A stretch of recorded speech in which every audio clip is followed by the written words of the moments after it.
ಕಳೆದ ವಾರ ತಿರುಪತಿ ವೆಂಕಟೇಶ್ವರ ದೇವಾಲಯದಲ್ಲಿ ಭಕ್ತರ ದಂಡೆ ಹರಿದು ಬಂತು. ನವೆಂಬರ್ 14ರಿಂದ 19ರವರೆಗೆ ಲಕ್ಷಾಂತರ ಭಕ್ತರು ಸ್ವಾಮಿ ದರ್ಶನ ಪಡೆದಿದ್ದಾರೆ. ದಿನವಾರು ವಿವರವನ್ನ ನೋಡ್ತಾ ಹೋಗೋದಾದ್ರೆ 14ನೇ ತಾರೀಕು 66,709 ಜನ ಭಕ್ತರು ಆಗಮಿಸಿದ್ದಾರೆ.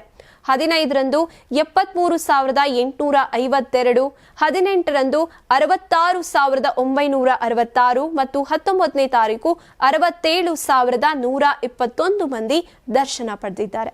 ಪ್ರತಿದಿನ ಜನಸಂದಣಿ ಹೆಚ್ಚಾಗ್ತಲೇ ಇದ್ದು ದೇವರ ದರ್ಶನ ಪಡೆಯೋದಕ್ಕೆ ಭಕ್ತರು ಗಂಟೆಗಳಷ್ಟು ಸಾಲಿನಲ್ಲಿ ನಿಂತು ಭಕ್ತಿ ಭಾವದಿಂದ ಕಾಯ್ತಾ ಇದ್ರು.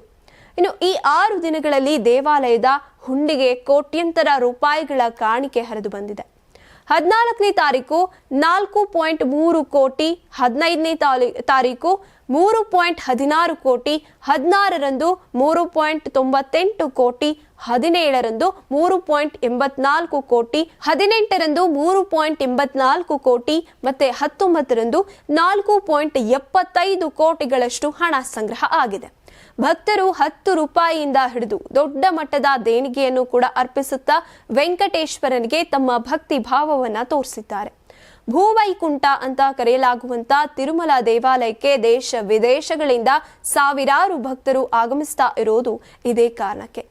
ನವೆಂಬರ್ 18ರಂದು ದೇಶದ ಪ್ರಸಿದ್ಧ ಉದ್ಯಮಿ ಆಗಿರುವಂತ HCL ಟೆಕ್ನಾಲಜೀಸ್ ಸಂಸ್ಥೆಯ ಅಧ್ಯಕ್ಷೆ ಶ್ರೀಮತಿ ರೋಶನಿ ನೋಡಾರ್ ಅವರು TTD BIRD ಟ್ರಸ್ಟ್ಗೆ ಭಾರಿ 2 ಕೋಟಿ ರೂಪಾಯಿ ದೇಣಿಗೆಯನ್ನು ಅರ್ಪಿಸಿದ್ದಾರೆ.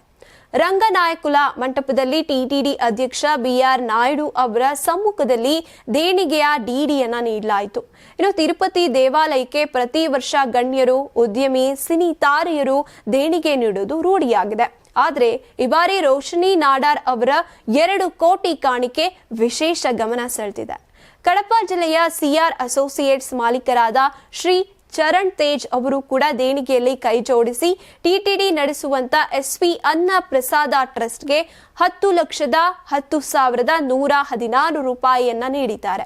ಭಕ್ತರು, ಉದ್ಯಮಿಗಳು, ದಾನಶೂರರು ತಿರುಪತಿ ದೇವಸ್ಥಾನದ ವಿವಿಧ ಟ್ರಸ್ಟ್ಗಳಿಗೆ ನೀಡಿರುವಂತಹ ಕಾಣಿಕೆಗಳು ಲಕ್ಷಾಂತರ ಯಾತ್ರಾರ್ಥಿಗಳಿಗೆ ಅನ್ನ ಸಂತರ್ಪಣೆ, ಸೇವಾ ಕಾರ್ಯಕ್ರಮಗಳು, ಧಾರ್ಮಿಕ ಕಾರ್ಯಗಳು ನಿರಂತರವಾಗಿ ನಡೆಸೋದಕ್ಕೆ ಮಹತ್ತರ ಸಹಕಾರವನ್ನ ನೀಡ್ತಾ ಇವೆ.